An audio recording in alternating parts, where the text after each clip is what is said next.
We're Hasani and Pettiford, and we're a real couple with real problems who almost called it quits. I was very frustrated. I became very disconnected, very jaded and cold. We have 4 children, going on 20 years of marriage, and we practice what we preach. Our couples relate to one another and teach them the skills needed to improve the quality of their relationships. This is the Couples Academy Show. Well, good morning, everyone. Welcome to the Couples Academy Show. My name is Hasani. Glad to have you with me here this morning. Wherever you're dialing in from, we want to know who you are and where you're at, what city, state, country, what part of the world, because this is a community of global travelers and people who live in all 4 pockets of this earth. And we come together to talk about love, life, and relationships. We're in a series on, intimacy, anorexia. What a term, what a reality. There's a lot to unpack here. On yesterday, we gave some of the characteristics of someone who struggles with intimacy anorexia. And today we're going to talk about some of the root causes. And let me just say that this is more common than what we may imagine. We may have never heard the term before, but it's a reality. You know, for me to be able to articulate what you may have been feeling and didn't quite know how to put your finger on it or what that actually was, now you're getting words, now you're getting concepts that kind of explain what your reality has been. But if this is you, it is not too late. This doesn't have to be a permanent fixture in your relationship. You can get beyond this. You can find restoration. You can find healing. The reality is you can't do it on your own. You need help. And this is exactly why we have the Last Chance Weekend. I tell you, man, if you truly understood the magnitude of what 3 days could do, 36 hours versus 36 weeks, many of you would be chomping at the bits ready to go. But listen, what we're going to do, because we just came off of a high, so excited, because when people do it, they're like, you know what, this was phenomenal. We really realize we need more. What's more? What's more? What's more? And so I'm happy to announce that they are now members of the Moving Forward program, which is step 2 to step 1. Step 1 is that Last Chance Weekend. So check this out, and then we'll get started with the show. Stay right there.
So I'm reading this little blurb about intimacy anorexia, and today we're going to be talking about the root causes, like why do people find themselves in this space? And I think that this really lays a foundation. It says it's not just because you're lacking an appetite for a love connection between your current You're not lacking a love appetite because you're currently too satisfied with the peace and calm of being on your own.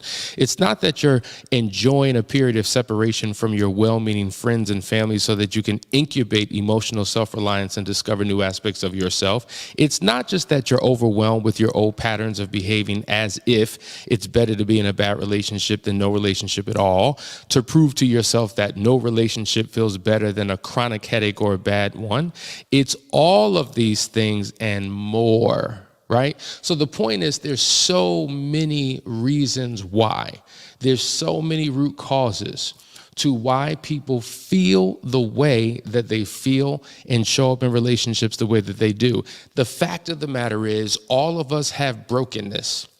All of us are hurt in some type of way. And what happens is we point our finger at the one that we're in the relationship with, and we blame him and we blame her for why things aren't going the way that they should. We leave that relationship, we jump into another one, race into another one, not taking time to be alone and by ourselves, to process, to self-diagnose, to find our healing. So we go from brokenness to brokenness. And what happens is now we pour out our brokenness on another person. It's just like, I used to say this all the time, before you get on a plane, 9 times out of 10, you got to go to the gate. You got to check your baggage at the gate. Then you go through a radar system or device, and they scan your person to make sure that there's nothing on your physical body that can cause harm to the other passengers on board. But they also allow for that personal item, right? That carry-on. And oftentimes we have these carry-ons and these personal items, this baggage that we're bringing on board and we're bringing into our next relationship that we haven't dealt with. And that baggage becomes now something that our spouse has to deal with. And so if I haven't found healing, if I haven't course correct, if I haven't dealt with my own internal issue based upon past relational issues or childhood upbringing and things of that nature, there's going to be some baggage to deal with. And oftentimes it manifests into intimacy, anorexia. And what we're going to do today is talk about some of those root causes. But before we get started, I just want to read this comment. Derek says, for 16 years, I lived with everything in yesterday's topic when we were talking about the signs of intimacy, anorexia. Actually, hearing someone else explaining my pain was an emotional day for me. I still live with the pain and still not able to express my feelings without it becoming a debate because she's so defensive. This is real, guys. This is just a reality. And there is a hypersensitivity when it comes to sharing relational issues. Because I've got my perspective, you've got yours. And depending upon, if there's been an affair, that's the one thing that trumps all else. So you don't deserve to have a reason why. You don't deserve to have any pain because of what you did. And the reality is, there were issues before I did what I did. And now there's even more issues as a result of what I did. But if we never get a chance to talk about those other things because the affair trumps it all, then the relationship really doesn't get any better. It can get progressively worse. We were just talking about this last night in the Moving Forward program with our groups, that there's such a preoccupation to focus on just one topic alone and not create space to deal with all the other necessary things. And so what you need to do for all of you who have work days, so whether you're a member of our community or not, just being a part of this show, you're a member of the community, okay? We talk about the importance of work days and how, since you have 2 people in a relationship, why don't you take turns? Okay, so it's my agenda this work day, and I want to talk about this. Okay, boom, we're going to give space for that. And we're not going to cover any other topic except for what's on your agenda. Then the next week, it's my agenda. I want to talk about this, right? And so we create space for that. And we don't rob our partner of necessary conversation that they need to have. We give each other space to deal with these particular issues in such a way where we can find clarity and have resolution and move forward in this healing process. For one person to be accommodated and the other person to be ignored, it's just going to eventually produce more of the same. Because oftentimes when affairs happen, that was the dynamic anyway. Not always, but often. And so one person is suppressing and dealing with things in a passive-aggressive way, and then begin to, extend themselves into spaces that they should not go, finding connections, and here we go again.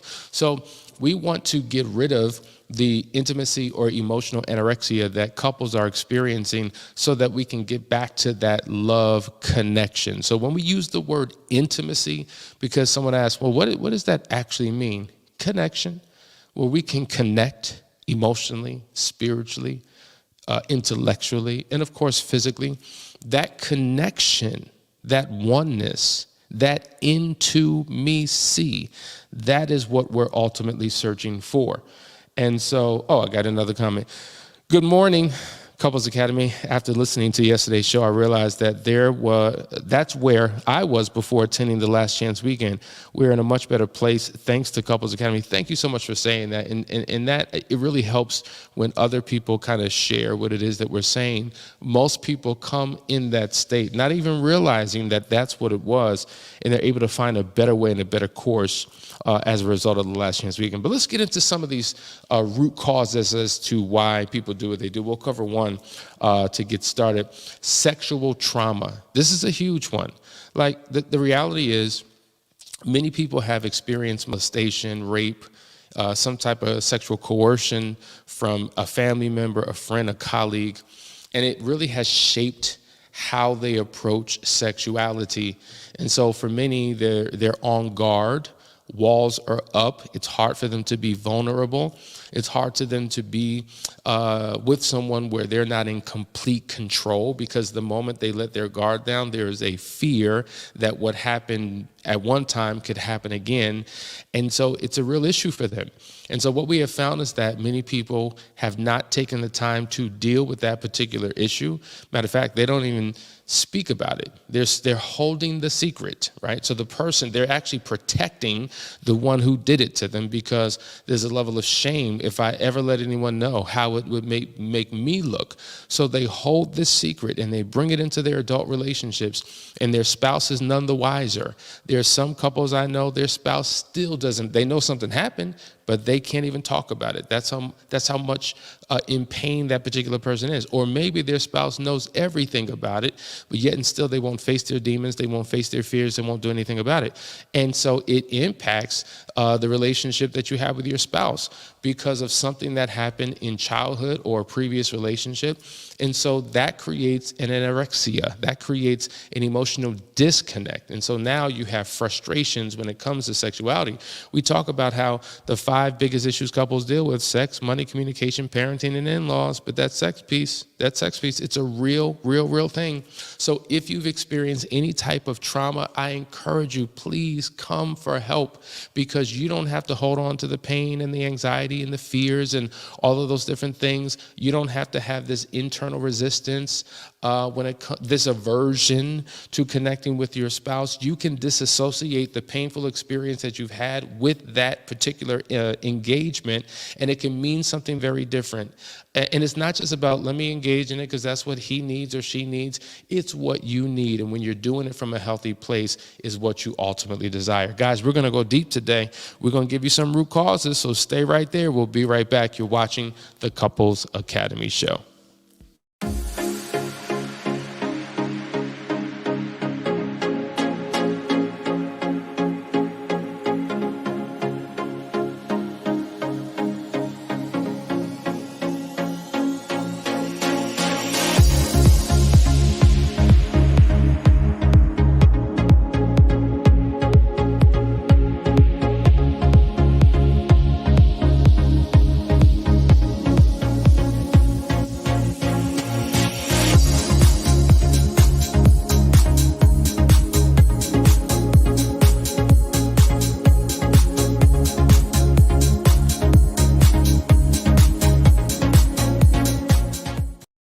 Couples Academy is expanding its team to meet the growing demand of people in need of help around the world. So if you're a trained, licensed, or certified expert in marriage enrichment, infidelity recovery, sex therapy, life coaching, cognitive behavioral therapy, divorce mediation, financial coaching, or family therapy, contact us today.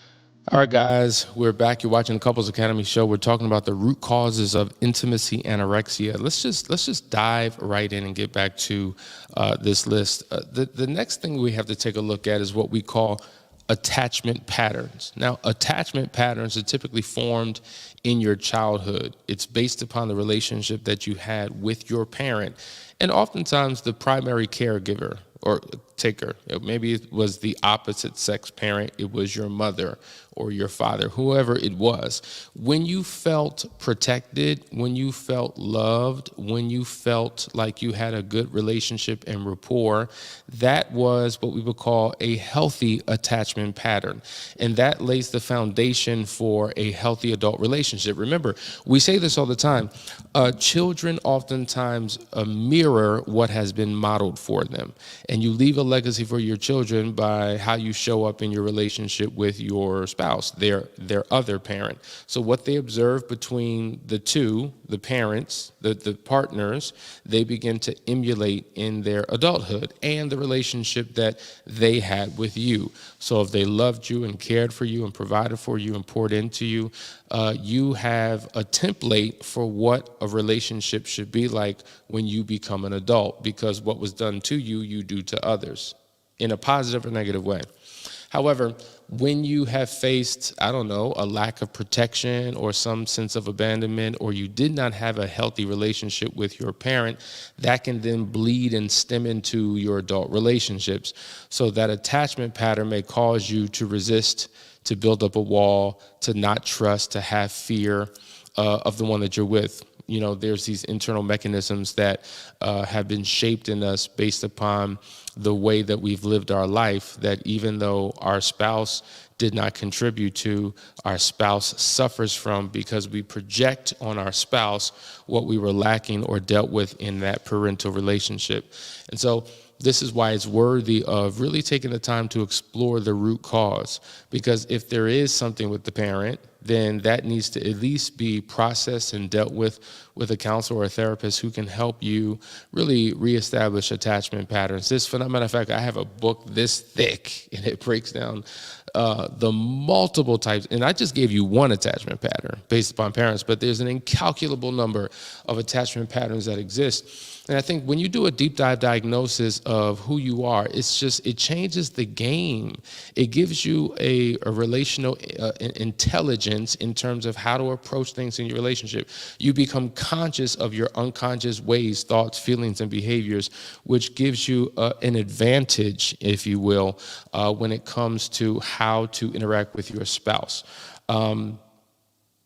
Oh, right. Okay. I'm reading notes from my producer and doing a show. All right, let's go to the next one. Sex addiction. Here's another one, sex addiction. Now, sex addiction, I think oftentimes if somebody watches pornography or if somebody has a high sexual drive, we kind of put that in the box of a sex addict. But though, first of all, you can have those things and not be a sex addict. So I don't want to automatically make those things characteristics of a sex addiction. But what it is when you're seeking fulfillment, when you're seeking satisfaction, when you're seeking intimacy outside of your relationship, right? And it's not because you're not getting it on the inside. That could be the case, but maybe you're not pursuing it. Right? There could be something that keeps you from pursuing within what you're searching for without. And I think the assumption often is, it's just that she's not giving me enough. He's not giving me enough, and he or she is forcing me out. No. There's a phenomenal book called Mating in Captivity by Esther Perel. In this particular book, she talks about the complexities of sexuality, and oftentimes, I'll give you one example. She talks about how men view sex, how women view sex. And so if If you've been taught and trained and socialized to believe that sex is naughty and sex is dirty, but now you get married, there's certain naughty, dirty things you would never want to do with your spouse, the mother of your children. So you resist certain things, but you seek to fulfill those things. So you'll go outside of the realm of the marriage and do with others what you would never do with your spouse. So now you're robbing and denying your spouse of what they may desire and the connection that you need to have within that marriage. And so you're seeking it in other places, right? So, I mean, there's so much to this thing. There's so many complexities to this thing. And if you're not open to having these conversations, there's a lot that you may miss in terms of understanding why we do what we do in our relationships. But in essence, this drive to go outward is based upon a resistance that we have to be open and vulnerable and to show a different side of ourselves with our spouse. And so sex addiction is a real thing. But another one is poor role modeling. And this goes back to what I said. So maybe our idea of what relationship looks like comes from what we saw with our parents. Maybe it comes from what we've seen with our siblings. Maybe it comes from the images and videos that we've seen on television. Maybe it comes from the societal norms and standards, which are kind of off the beaten path from a traditional role. And so we've allowed these influences to really shape how we approach life with our spouse. And that becomes a part of the problem. And so as a result, there's this emotional distance, this disconnect, this aversion that we have towards one another because we're getting faulty messages from a variety of different sources about what this is supposed to look like. And this is where we find ourselves. So guys, I hope this is helping. We're giving you some root causes, but there's some deeper things that we're going to get to on the other side of this break. So stay right there. We'll be right back.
All right, guys, we're back. Are you learning something? Is this helping? I hope I'm giving you something that gives you some insight into what's going on in your relationship. Let me read this comment. Can this anorexia be contagious? I feel like it started with my husband during his affair and expanded with me feeling locked out with no clue as to why, as the affair was hidden then. Well, that's a good way of looking at it, meaning if I'm understanding your question, it started with your husband, and then it led over to you feeling this type of thing. Yeah, I think what happens is a pattern has been formed. Okay, so that's what you're doing? Fine, that's what I'm doing too. That also happens, right? Fine. Oh, so you don't want to be open? Then I'm not going to be open. Right? We begin to justify and rationalize why I'm not going to show up if you're not showing up. I'm not putting in all this work if you're not willing to put in all this work. And that's what happens. It's very common. Like, I'm giving 150% and you barely giving 20, bump it. I'm not going to do it then. So now you both get settled in not showing up. And so now neither partner is getting what they want. Neither partner is giving what they should provide each other. And now you're in this emptiness type space. And it feels like you live in the valley of dry bones within your home. You know, here it is, it's springtime and we're enjoying everything, but it feels like winter in that household. with a huge, strong emotional disconnect. This is a reality. So in that context, yes, it can be very contagious. And so that's why when you identify it, you want to do the best you can to really address it and resolve it. But I want to go to a couple more really insightful things that can cause this emotional and intimacy anorexia. It's the fear of abandonment. Now, this is a tricky thing. Now, let's just talk about infidelity for a second.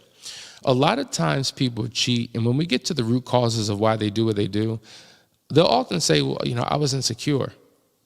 I mean, the fact of the matter is I just felt really insecure, and I had a fear that you were going to leave me anyway, right? And so, so that I wouldn't be hurt by that, I just went out and I did what I did because my feelings were you were going to leave anyway. You were going to cheat on me anyway. You were going to do these things anyway. So I just went and did it so I could deal with the feeling in a better way, so I thought, right? This is a very common thing. So when we hear about the fear of abandonment, it's a universal primary fear that one could have of being abandoned, maybe because of abandonment they've experienced in their childhood, previous relationships, or just certain fears that they hold on to based upon insecurities, right? And so you feel so vulnerable that you can't even tolerate the anxiety of a split.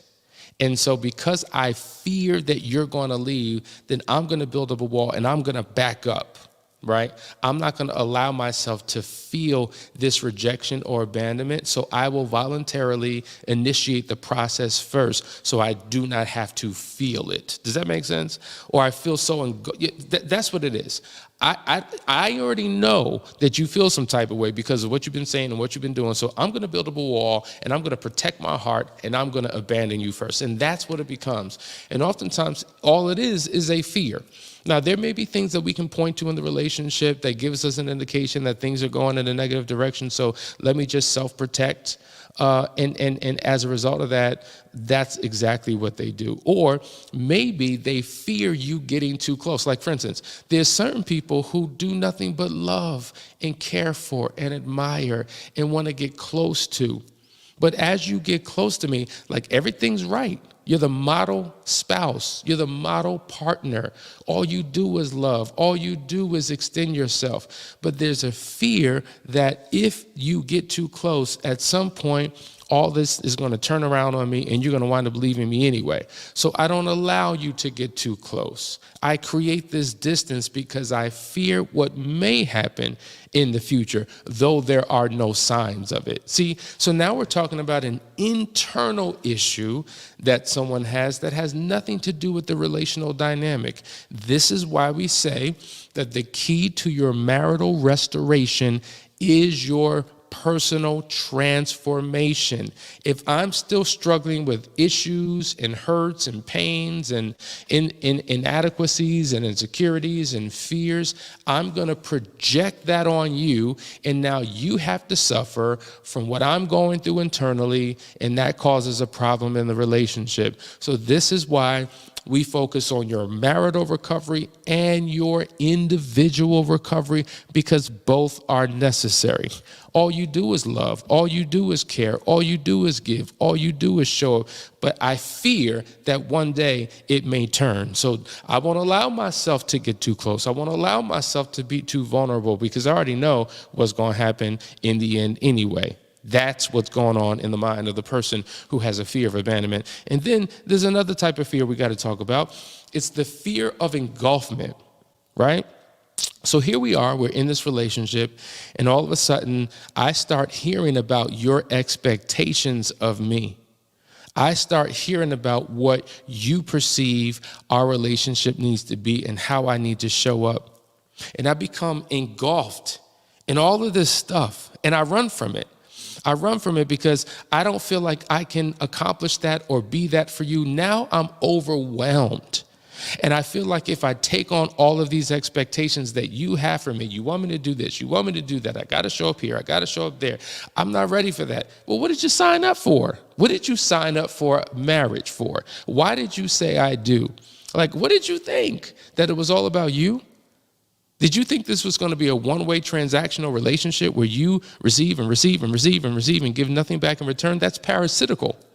And so when you enter into an adult marriage, there are responsibilities and expectations. But based upon your previous relationships or your childhood upbringing, maybe you had a different take on what marriage was going to be. You didn't know it was going to take all of this. It was going to be all of this. And so you feel overwhelmed and engulfed with your partner's expectations. So you build up a wall. And so for some people, what happens is the pendulum swings back and forth from fear of abandonment to fear of engulfment, from fear of abandonment to fear of engulfment. And because we have fears on both sides, what does that cause us to do? Like a turtle in the shell goes into its cave. Now it's in full protection mode and won't come out. So there's no emotional connection. There's no spiritual connection. There's no intellectual connection. There's no physical or sexual connection. There is nothing. And so there's a deadness. There's an emptiness. There's a major disconnect in this relationship.